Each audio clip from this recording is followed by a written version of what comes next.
I'd known you just about my whole life, but always thought you were so far out of my league that I didn't really think anything of it when you came down with my friends for that weekend at the beach.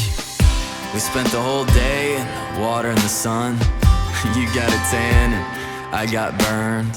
And as the celebration started that evening, you came up next to me, I was barely breathing.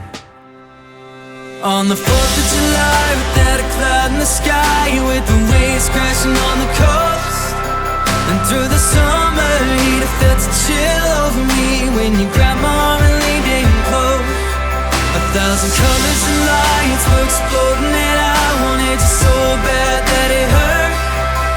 You looked me straight in the eyes, took my world by surprise and kissed me underneath the fireworks.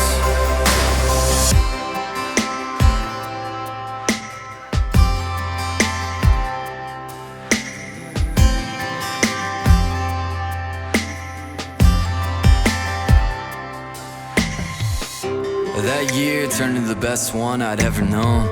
We both fell in love, and it kept on growing. I thought for sure you were the one, so to make you proud I started looking for a ring, I started planning how. Then something happened, I felt you pulling away.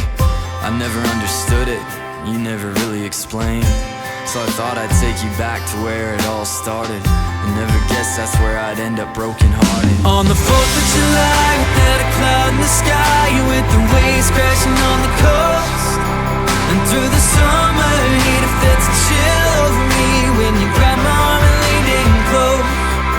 1,000 colors and lights were exploding and I wanted you so bad that it hurt.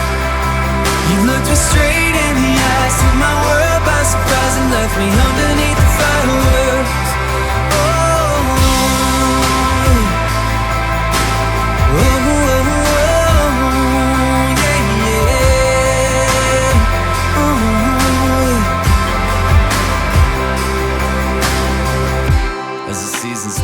I never really moved on. I'd be with different people, but that part of me was gone. So years later, just to wallow in the past, I took a trip to that same pier with a whiskey flask. Standing there, sipping fire and memories. Bottle rockets lit the sky, but what made me blink was from the distance, like a ghost or a dream. I saw you walking up the beach and walk right up to me. On the 4th of July, without a cloud in the sky, with the waves crashing on the coast, and through the sun